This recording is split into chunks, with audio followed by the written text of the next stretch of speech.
இன்னையோட 10 வருஷம். ஃபுட்பால் மேல இருக்கிற கிரேஸினாலே வந்துட்டு எங்க அம்மாட்ட அடம் புடிச்சு போயிட்டு மரடோனாவ பார்த்த நாட்கள்லாம் இருக்குது. Bobby and Maradona gold diamond அந்த லான்ச்சிங் அப்போ என்கிட்ட ஒரு குட்டி சோனி எரிக்சன் ஃபோன் இருந்துச்சு.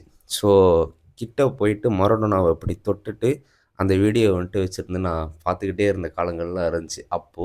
தென் மரடோனா பாஸ்ட் அவே ஆனோனே எனக்கு ஒரு மாரி குத்துனுச்சு. அதுக்கப்புறமா தான் எனக்கு தோணுச்சு, மரடோனாவ தாண்டி கண்டிப்பா நெறைய லெஜண்ட்ஸ் வந்துட்டு இருந்திருப்பாங்க அப்படின்னு சொல்லிட்டு தோண்டி பார்க்கும்போது தான் பெலே, மார்க்கோ வென் பஸ்டன், குலிட், கீகன் இந்த மாதிரியான ஆளுங்களோட விளையாட்ட பார்த்துக்கிட்டே வரும்போது, பலோன் ஹிஸ்டரியில பார்த்தா 3 தடவ பலோன் வாங்கின ஒரு ஆட்கள் மத்தியில இந்த பேர் எனக்கு திகழ்ந்துச்சு. அந்த டைமிங்கில நான் மனுங்கா ஸ்கூல் முடியிற அந்த ஒரு தருவாய். அப்பலாம் வந்துட்டு இவர் இறந்துட்டாருன்னு எனக்கு தெரியாது. ஒரு 2017, 18 அந்த மாரி ஒரு தருவாயில. வளர வளர இப்போ என்கிட்ட சில பேர் வந்துட்டு இந்த ஒரு டிபேட் வைப்பாங்களே எப்போ பார்த்தாலும். மெஸ்ஸியோ, Ronaldo obviously.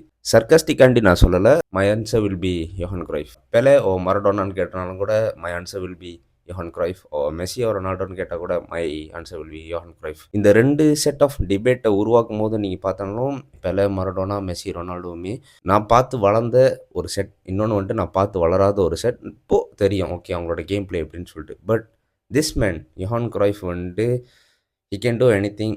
Is a showboating player தான். அந்த ஷோ போட் வந்துட்டு அந்த டீமுக்கானதையும் தாண்டி சம்திங் அந்த கேமுக்கானதாக இருக்கும். உங்களுக்கு நான் என்ன சொல்கிறேன்னு புரியும்னு நினைக்கிறேன். அந்த எமோஷன் நான் சொல்ல வரேன். அதுக்குன்னு மற்ற பிளேயர்லாம் அந்த இவங்கலாம் வந்துட்டு எமோஷனுக்காண்டி விளாட்லன்னு கேட்டால் அப்படி நான் சொல்ல வர கிடையாது. He change the football. டிஃபெண்ட்னா டிஃபெண்ட் தான் பண்ணணும். அட்டாக்கிங் மிட்ஃபீல்ட்னா தட்ட தான் செய்யணும்.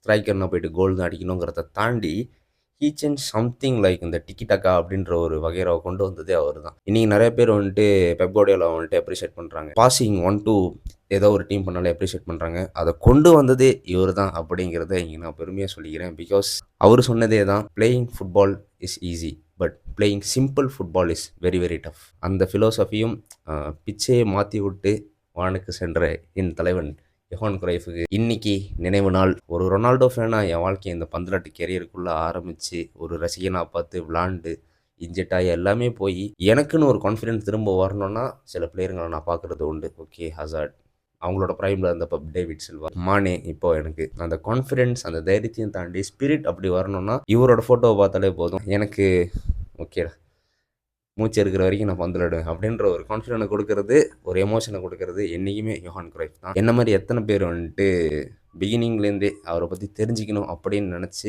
அவரை பற்றி தோண்டி படித்து அவரை பற்றியான ஒரு விஷயங்கள்லாம் தெரிய வந்து ஒரு யோஹான் கிரைஃப் ஃபேனாக இருக்கீங்க அப்படின்னு சொல்லிட்டு கமெண்ட்டில் சொல்லுங்கள்.